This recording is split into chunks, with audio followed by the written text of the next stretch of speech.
પિતા અને પુત્ર અને પવિત્ર આત્માને નામે આમે. ધન્યવાદ, ધન્યવાદ પ્રભુ. અમારા નસકોરામાં પ્રાણ પૂરનાર, અમારા માટે ક્રુસ ઉપર પોતાની જાતનું જીવંત બલિદાન આપનાર અમારા મદદનીશ પવિત્ર આત્મા, એ પવિત્ર ત્રૈક્ય એક જ પરમેશ્વર, અત્યારે અમે સાથે મળીને તમારા સિંહાસન પાસે આવ્યા છીએ. પ્રભુ, આભાર માનીએ છીએ. આ દિન સુધી પ્રભુ તમે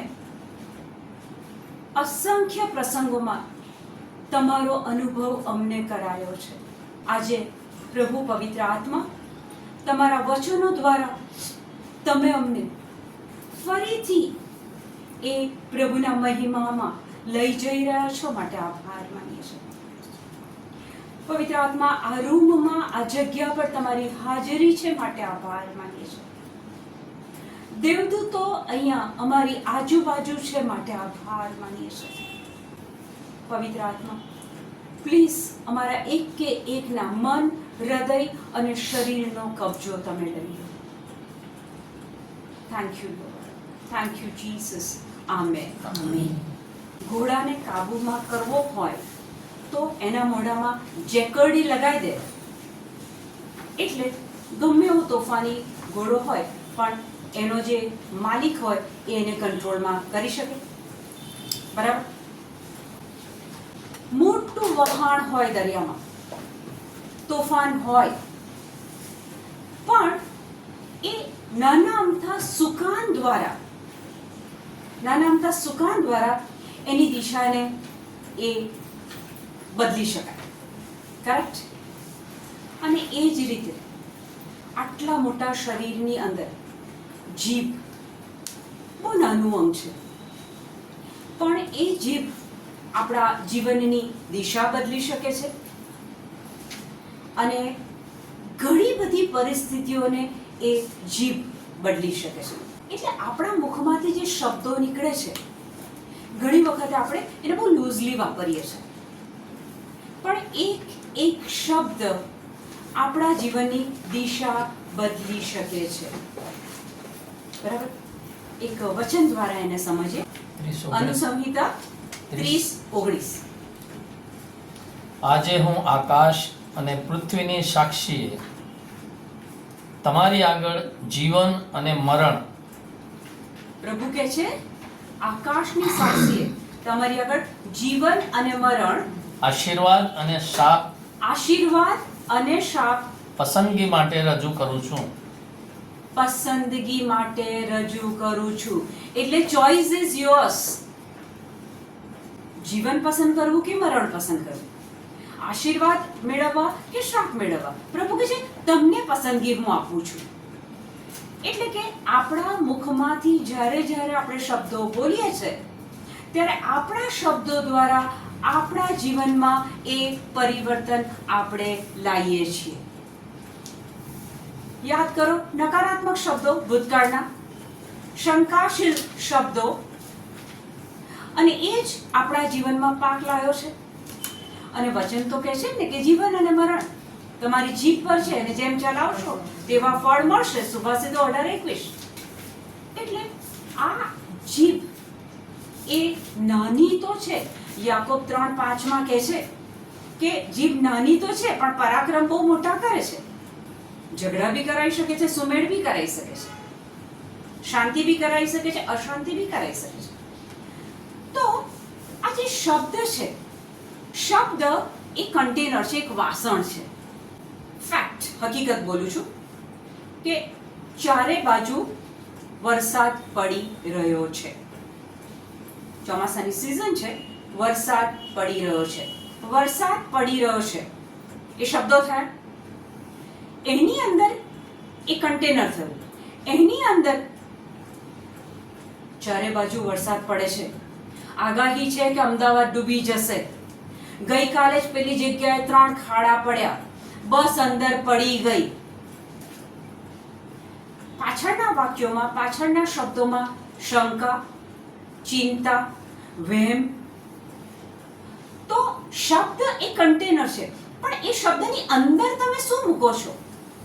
ઈસુએ મારા માટે બલિદાન આપ્યું છે અને મને પ્રોમિસ આપી છે આ તોફાનમાં પણ મારો વાળ સુદ્ધા વાંકો નહીં થાય. કારણ કે મને યશાયા 41:13 પ્રભુએ પ્રોમિસ આપી છે કે હું તારો ઈશ્વર પ્રભુ, તારો જમણો હાથ પકડું છું અને કહું છું ડરીશ નહીં, હું તારી મદદમાં છું. આ વરસાદમાં પણ પ્રભુ મારી મદદમાં છે. આગળના વાક્યોમાં ચિંતા, પાછળના વાક્યોમાં પ્રભુના વચન સાથે ક્લેમ કરું છું. પ્રભુ કહે છે હું તારી આગળ જીવન અને મરણ મૂકું છું, આશીર્વાદ અને શ્રાપ મૂકું છું. તું જે બોલીશ એ તારા જીવનમાં પરિણામ આવશે. અને શબ્દ એ કેવો શબ્દ કહે છે કે પાવરફુલ છે, ઇફેક્ટિવ છે, પરિણામ લાવનાર છે, ચમત્કાર કરનાર છે, જીવન આપનાર છે. ખોલો યોહાન 6:63. જીવન આપનાર તો ઈશ્વરનો પ્રાણ છે. જીવન આપનાર તો ઈશ્વરનો પ્રાણ છે. નર્યો માટીનો માનવી કશા કામનો નથી. નર્યો માટીનો માનવ કશા કામનો નથી. ઈસુ બોલે છે, ઈસુ કહે છે કે મેં તમને જે શબ્દો કહ્યા તેમાં ઈશ્વરનો પ્રાણ છે. તેમાં ઈશ્વરનો પ્રાણ છે. ને મેં તમને જે શબ્દો કહ્યા તેમાં ઈશ્વરનો પ્રાણ છે. મેં તમને જે શબ્દો કહ્યા તેમાં ઈશ્વરનો પ્રાણ છે ને તે જીવન આપનાર છે. અને તે જીવન આપનાર છે. આ બાઇબલમાં પ્રભુના શબ્દો છે, પ્રભુની પ્રોમિસીસ છે, પ્રભુના આપેલા શબ્દો છે. એક એક શબ્દની અંદર પ્રભુનો પ્રાણ છે. હું એવું પણ બોલી શકું કે પ્રભુએ મને કીધું છે કે હું તારો ઈશ્વર પ્રભુ, તારો જમણો હાથ પકડું છું અને કહું છું ડરીશ નહીં, હું તારી મદદમાં છું. શ્રદ્ધા વગર, બોલવા ખાતર, લપલપાટ. બીજી રીતે જો એ બાબતમાં મને શ્રદ્ધા હોય કે પ્રભુ કહે છે કે એ શબ્દમાં પ્રાણ છે અને જીવન આપનાર છે. આ તોફાનમાં, આ વાવાઝોડામાં જ્યારે હું એમ બોલું કે મારા પ્રભુએ મને પ્રોમિસ આપી છે કે હું તારો ઈશ્વર પ્રભુ, એન્ડ ધેન આઈ ઇમેજિન કે મને પ્રભુ કહી રહ્યા છે પુષ્પા હું તારો ઈશ્વર પ્રભુ, તારો જમણો હાથ પકડું છું. આઈ રેઝ માય હેન્ડ. ડરીશ નહીં, હું તારી મદદમાં છું. દુનિયામાં તોફાન છે, ડોક્ટરોના રિપોર્ટો ડરાવે છે, અસંખ્ય બાબતો જીવનમાં એવી છે જે ચિંતા આપે છે.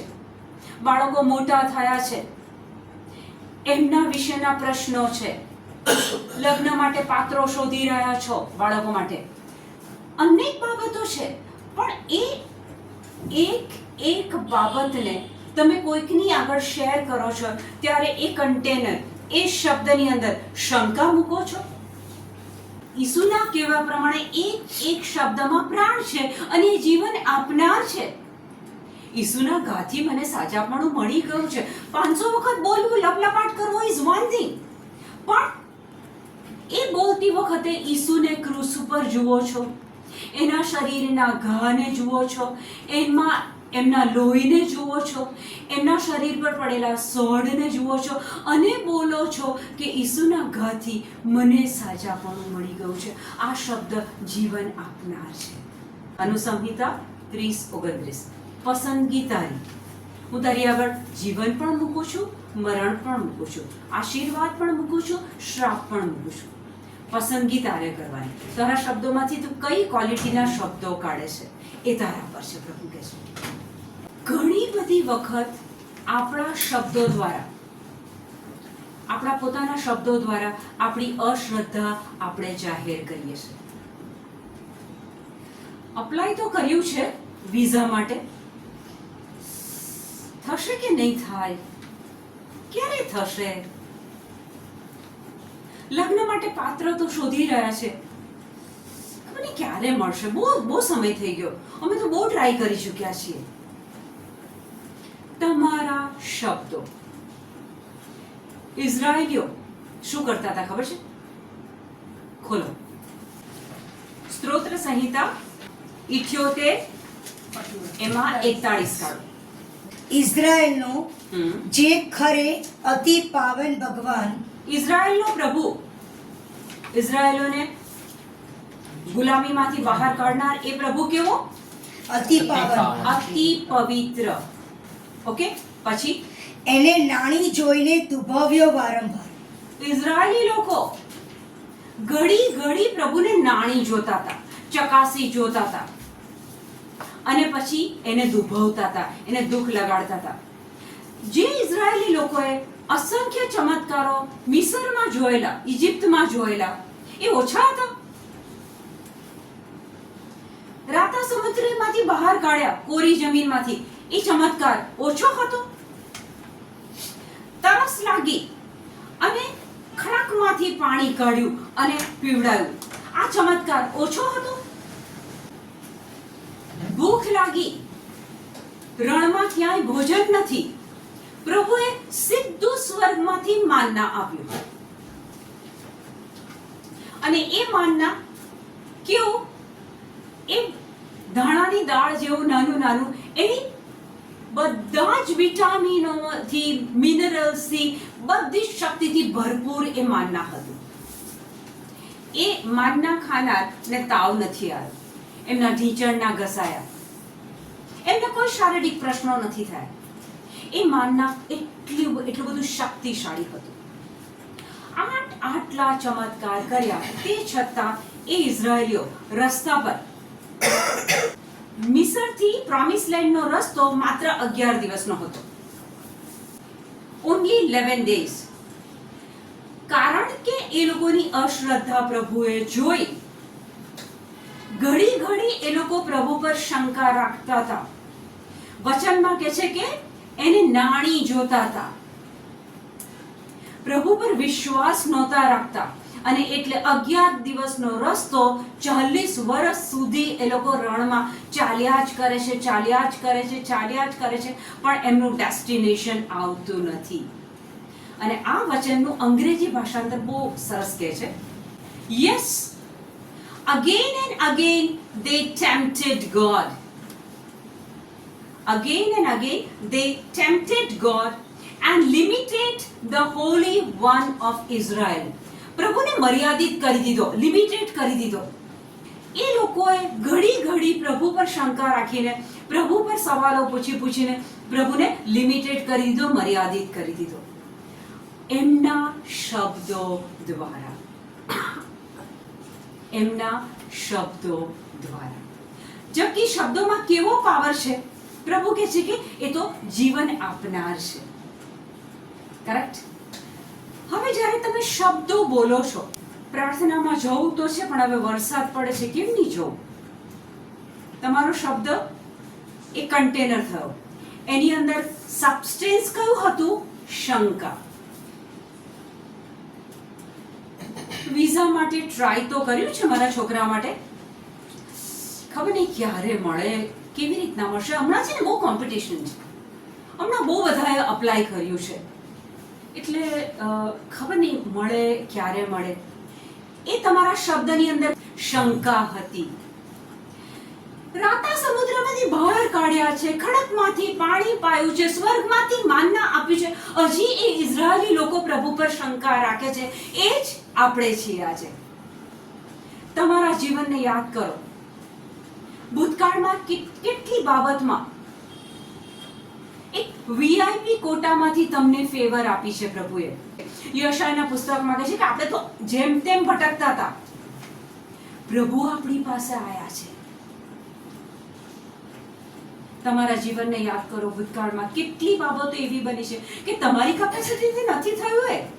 એ ફક્ત ને ફક્ત પ્રભુનો પ્રેમ ને પ્રભુની કૃપા તમારા પર હતી અને તમને સફળતા મળી છે. જ્યારે તમે એ શબ્દો બોલો છો, પોઝિટિવ કે નેગેટિવ, શ્રદ્ધાવાળા કે અશ્રદ્ધાવાળા, હકારાત્મક કે નકારાત્મક, તમે જે શબ્દો બોલો છો ને એમાં શું થાય છે?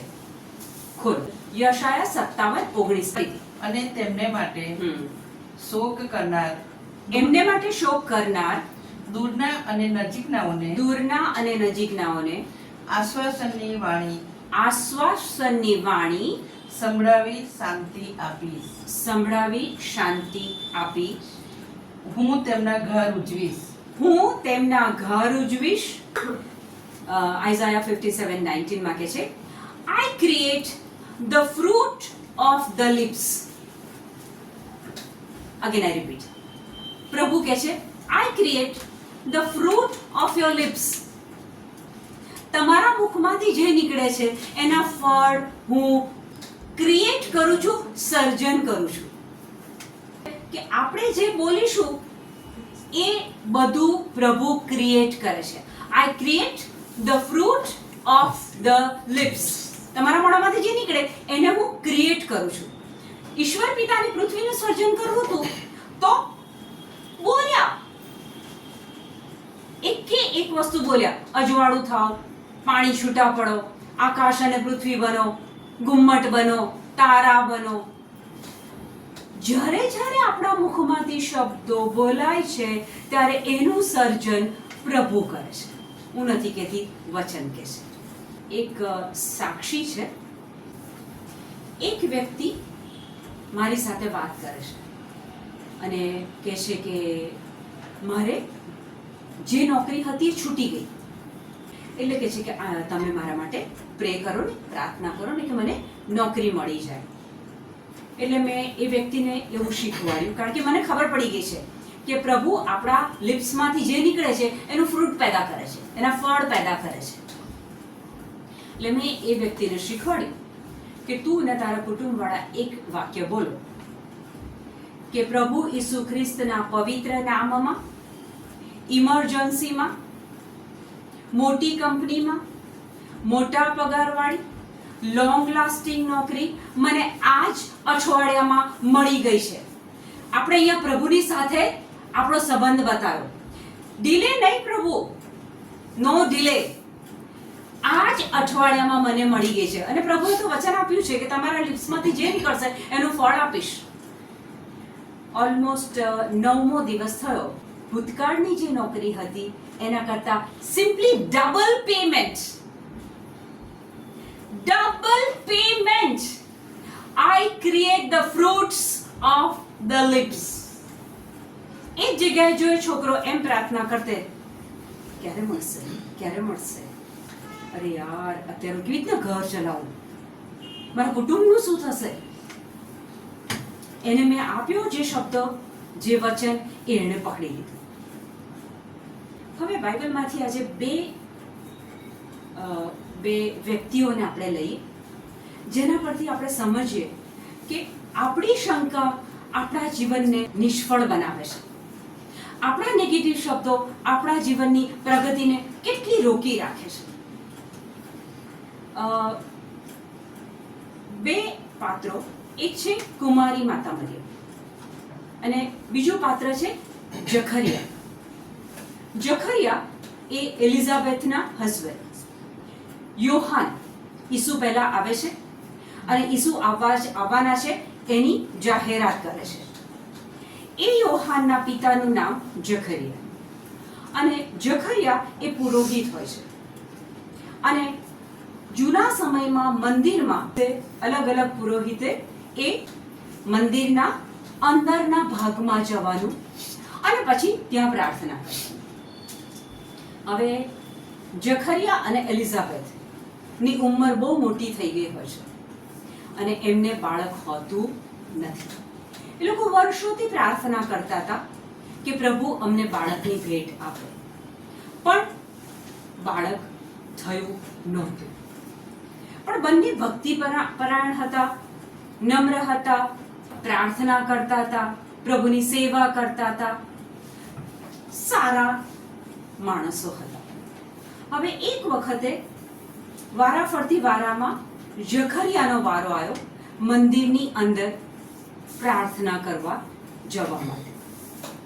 હવે જખરિયા અંદર જાય છે, એ પ્રાર્થના કરે છે અને એ સમયે દૂત ગાબ્રિયલ એમની આગળ પ્રગટ થાય છે. એ દૂત એમની આગળ પ્રગટ થાય છે ત્યારે દૂત કહે છે, ગભરાઈશ નહીં, પ્રભુએ તારી પ્રાર્થના સાંભળી છે અને તારે ત્યાં બાળક જન્મશે. મેસેજ સારા હતા કે ખરાબ? વર્ષોથી બાળકની રાહ જોતા હતા. દૂત મોકલીને પ્રભુ ડાયરેક્ટ કહે છે કે તારે ત્યાં હવે પુત્ર અવતરશે અને એનું નામ તું યોહાન રાખજે. ખુશી થવાની વાત હતી કે નહીં? આવે જ જખરિયાની સામે આપણે બીજું કુમારી માતા મરિયમનું પાત્ર લઈએ છીએ. કુમારી માતા મરિયમની પાસે દૂત ગાબ્રિએલ આવે છે, કહે છે કે પ્રભુ તારા પર પ્રસન્ન છે. પછી પ્રભુ કહે છે કે તને પુત્ર અવતરશે અને એનું નામ તું ઈસુ રાખજે. જખરિયા અને એલિઝાબેથ એ તો મોટી ઉંમરના હતા, લગ્ન કરેલા હતા, બાળકની રાહ જોતા હતા. કુમારી માતા મરિયમની સગાઈ થઈ છે જોસેફ જોડે, લગ્ન થયા નથી. જખરિયા અને કુમારી માતા મરિયમને જ્યારે સંદેશો મળે છે તો બેઝિક આ ડિફરન્સ છે. લગ્ન થયા નથી, અહીંયા આ લોકોના લગ્ન થયા છે. હવે મને તો આ બંને પ્રસંગ જ્યારે હું વાંચતી હતી ત્યારે મને એવું લાગ્યું કે પ્રભુ પક્ષપાત કરે છે.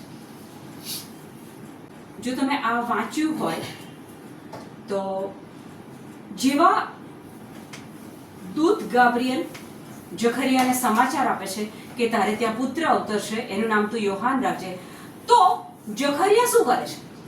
લુક 1:18. જખરિયાએ દેવદૂતને કહ્યું, હવે સારા સમાચાર મળ્યા પછી હું તમને શબ્દ પર ભાર અત્યારે આપી રહી છું.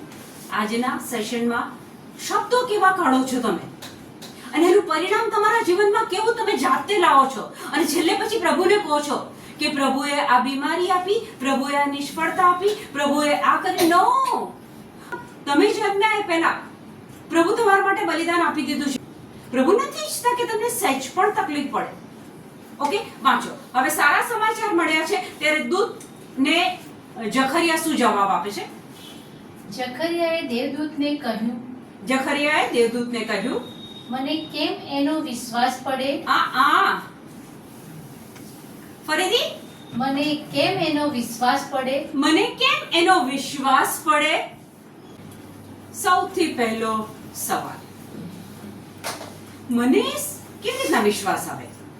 મને કેમનું સાચું લાગે? ઇઝરાયેલીઓ આટલા ચમત્કાર જોયા પછી પ્રભુ પર અવિશ્વાસ કર્યો, પ્રભુ પર શ્રદ્ધા ના રાખી. દૂત સામેથી આવીને કહે છે, ત્યાં સામે જવાબમાં શબ્દ કન્ટેનરની અંદર મને કેમ વિશ્વાસ આવે, મને કેમ સાચું લાગે? સબસ્ટન્સ કયું મૂક્યું? અશ્રદ્ધા. આપણે આપણા જીવનમાં પ્રભુને નાણીએ છે, લિમિટેડ કરીએ છે આપણા શબ્દો દ્વારા. આગળ વાંચો. કારણ હું ઘરડો થયો છું અને મારી પત્નીની ઉંમર પણ ઘણી થઈ ગઈ છે. કારણ કે હું ઘરડો થયો છું અને મારી પત્નીની ઉંમર પણ ઘણી થઈ ગઈ છે. સાયન્ટિફિકલી એ એવું વિચારે છે કે હવે આ પોસિબલ નથી. પણ પ્રભુ કોણ? એ સાયન્સને બનાવનાર જ પ્રભુ છે. અબ્રાહમ અને સારાને કઈ ઉંમરે બાળક આપ્યું? પણ અવિશ્વાસ. આજના સેશનમાં તમારી જાતને તપાસજો. ઓકે, આગળ વાંચો. દેવદૂતે તેને જવાબ આપ્યો, હા, દેવદૂતે એને જવાબ આપ્યો, હું ઈશ્વરની હજુરમાં ખડો રહેનાર ગાબ્રિએલ છું. હું ઈશ્વરની હજુરીમાં, એમની હાજરીમાં, સ્વર્ગમાં એમની હાજરીમાં ઊભો રહેનાર ગબ્રિએલ છું. તારી સાથે વાત કરવા અને તને ખુશ ખબર આપવા તારી જોડે વાત કરવા અને તને ખુશ ખબર આપવા મને મોકલવામાં આવ્યો છે. ઓકે, હવે દૂત ગાબ્રિએલ આવ્યા અને આ સમાચાર આપ્યા, અને જખરિયા ખુશ થવાની જગ્યાએ શંકાવાળો સવાલ પૂછે છે. ત્યાં પ્રભુ શું કરે છે? શું કરવું? વાંચો આગળ. અને ધ્યાન રાખજે, આ બધું બને ત્યાં સુધી તારી વાચા બંધ થઈ જશે. આ બધું બને ત્યાં સુધી તારી વાચા બંધ થઈ જશે. એલિઝાબેથને ગર્ભ રહેશે, 9 મહિના થશે અને બાળક જન્મશે. આ પ્રક્રિયા પૂરી થશે ત્યાં સુધી પ્રભુએ એને આ આપી દીધું કે તું નહીં બોલી શકે, તારી વાચા બંધ રહેશે. એટલે જકરિયાએ સવાલ પૂછ્યો અને પ્રભુએ વાચા બંધ કરી. હવે કુમારી માતા મરિયમનું આપણે રેફરન્સ લઈએ. ખોલો લુક 1:34 વાંચો. ચાલો હવે આપણે પહેલા જકરિયાના કેસને જોયો. શંકાવાળું વાક્ય બોલ્યું, પ્રભુએ વાચા બંધ કરી. જકરિયાએ બી સવાલ પૂછ્યો. હવે કુમારી માતા મરિયમને જોઈએ છે. વાંચો. મરિયમે દેવદૂતને કહ્યું, હવે જ્યારે મરિયમને દેવદૂત સંદેશ આપે છે કે તને પવિત્ર આત્માના પ્રભાવથી ગર્ભ રહેશે, તો એનું નામ ઈસુ આપજે, ત્યારે મરિયમ પણ સવાલ પૂછે છે. જેમ જકરિયાએ પૂછેલો, મરિયમ પણ સવાલ પૂછે છે. એ શી રીતે બનશે? આ કુમારી મરિયમ પણ સવાલ પૂછે છે દૂતને, એ શી રીતે બનશે? હું તો પતિગમન કરતી નથી. હું તો પતિગમન કરતી નથી. જકરિયાએ સવાલ પૂછ્યો, કુમારી મરિયમે સવાલ પૂછ્યો. જકરિયાનું મોં બંધ થઈ ગયું. આગળ ત્યાં ક્યાંય આવે છે કે પ્રભુએ કુમારી માતા મરિયમનું મોં બંધ કરી દીધું, વાચા બંધ કરી દીધી, એવું આવે છે? એટલે ધેટ મીન્સ કે પ્રભુ વાલા અરખામણી કરે છે ને, પુરુષોને શિક્ષા કરે છે, સ્ત્રીઓને બળ કરે છે. નક્કી થઈ ગયું. કુમારી મરિયમે સવાલ પૂછ્યો કે નહીં, તો ત્યાં તો પ્રભુએ વાચા કેમ ના બંધ કરી? 38. એટલે ધેટ મીન્સ કે પ્રભુ ફિમેલને વધારે પ્રેમ કરે છે. મને આ સમજાવો તમે કે સવાલ બે પૂછ્યા. બંનેના કુટુંબમાં પુત્ર આપવાની વાત હતી અને તે પણ ચમત્કારિક રીતે, અલૌકિક રીતે, કારણ કે ત્યાં પણ જકરિયા અને એલિઝાબેથની ઉંમર બહુ મોટી હતી. અહીંયા પતિગમન કરતી નથી કુમારી મરિયમ, અને બંને જગ્યાએ બાળક આપવાની વાત છે. પણ એકની વાચા બંધ કરી દે છે પ્રભુને, બીજાની વાચા બંધ નથી થતી. શું કારણ? આપણે બંનેના સવાલને થોડાક મોઢેથી યાદ કરીએ, વાંચતા નથી. જકરિયા પૂછે છે, મને કેમ વિશ્વાસ બેસે? કુમારી મરિયમ કહે છે, એ શી રીતે બનશે? હું પતિગમન કરતી નથી. અહીંયા કુતૂહલ છે, અવિશ્વાસ નથી. અહીંયા તો ચોખ્ખો જ અવિશ્વાસ છે. મને વિશ્વાસ કેમ બેસે? એટલે પ્રભુ વાલા અરખામણી કરતા નથી. પ્રભુને ખબર હતી કે જકરિયાએ અવિશ્વાસ મૂક્યો છે, અને જો એ અવિશ્વાસને લઈને 9 મહિના સુધી જકરિયા અને એલિઝાબેથ લોકોની આગળ વાત કરતા ફરશે કે આ કેવી રીતના બનશે, અમે તો ઘરડા થઈ ગયા છે, આ કેવી રીતના પોસિબલ છે, આ તો શક્ય નથી, અમારી ઉંમર તો વીતી ગઈ છે. જો 9 મહિના સુધી આ જ અવિશ્વાસના એ શંકાશીલ શબ્દો બોલ્યા કરે તો પ્રભુની યોજના ત્યાં પૂરી ના થાય, અને પ્રભુની યોજના તો પૂરી કરવાની જ હતી. એટલે પ્રભુએ એની વાચા બંધ કરી દીધી કે 9 મહિના સુધી તું બોલી નહીં શકે અને મારું કામ ત્યાં આગળ જશે. જો એના લિપ્સમાંથી એ નેગેટિવ જાત તો પરિણામ પણ નેગેટિવ આવત. એટલે પ્રભુ વાલા અરખામણી કરતા નથી. પ્રભુ આપણા શબ્દો પ્રમાણે આપણને પરિણામ આપે છે. પ્રભુ જ્યારે જકરિયાને શબ્દ આપે છે, મેસેજ આપે છે, વચન આપે છે, ત્યાં યોહાન જન્મે છે. કુમારી મરિયમને શબ્દ મળે છે, એ વધાઈ લે છે, ત્યાં ઈસુનો જન્મ થાય છે.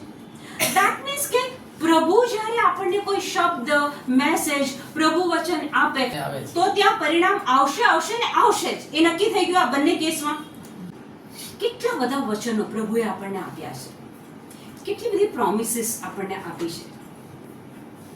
વ્યક્તિ જ્યારે મરણ પથારીએ હોય ને છેલ્લા શ્વાસ ચાલતા હોય, ખબર છે કે કદાચ આજની રાત કાઢે કે ના કાઢે, આજનો દિવસ કાઢે કે ના કાઢે, અને ત્યારે જો એ વ્યક્તિને ખબર હોય, ફિલિપી 3:20, હું સ્વર્ગનો નાગરિક છું. જો આ શબ્દ પર આ પ્રભુ વચન પર જો એ વિશ્વાસ રાખે, શ્રદ્ધા રાખે, તો એ છેલ્લા સમયમાં ડર લાગે? યોહાન 14, હું તારા માટે જગ્યા તૈયાર કરવા જાઉં છું, પિતાના ભવનમાં ખંડ ઘણા છે. મારી આગળ મારો ઈસુ સ્વર્ગમાં મારી જગ્યા તૈયાર કરવા ગયો છે. પછી મૃત્યુની ઘડી આવે તો સાની ડર લાગે? આપણે આ વચનો બાઇબલમાં વાંચીએ છીએ ઘણા. યશાયા 41:10, ગભરાઈશ નહીં, હું તારી સાથે છું, બેબાકડી થઈશ નહીં, હું તારો ઈશ્વર છું, હું તને બળ આપીશ, હું તને મદદ કરીશ, હું મારા વિજયવંત જમણા બાહુ વડે હું તને ટેકો કરીશ. જો તમને આ વચન જખરિયાની જેમ લેવું છે કે કુમારી મરિયમની જેમ લેવું છે, જે રીતે લેશો એવા ફળ તમારા જીવનમાં આવશે.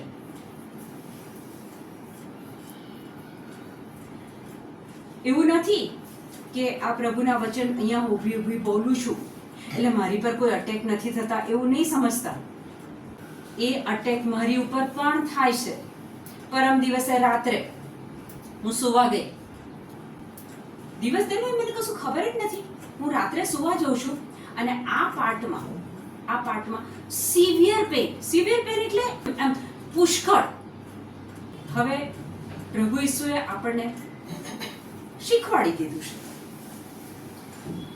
માર્ક 11:23, પર્વતને કહો કે ઉઠ અને દરિયામાં પડ, અને જો તારા હૈયામાં શંકા નહીં હોય તો એ પડશે ને તો એ ત્યાંનું ત્યાં રહેશે.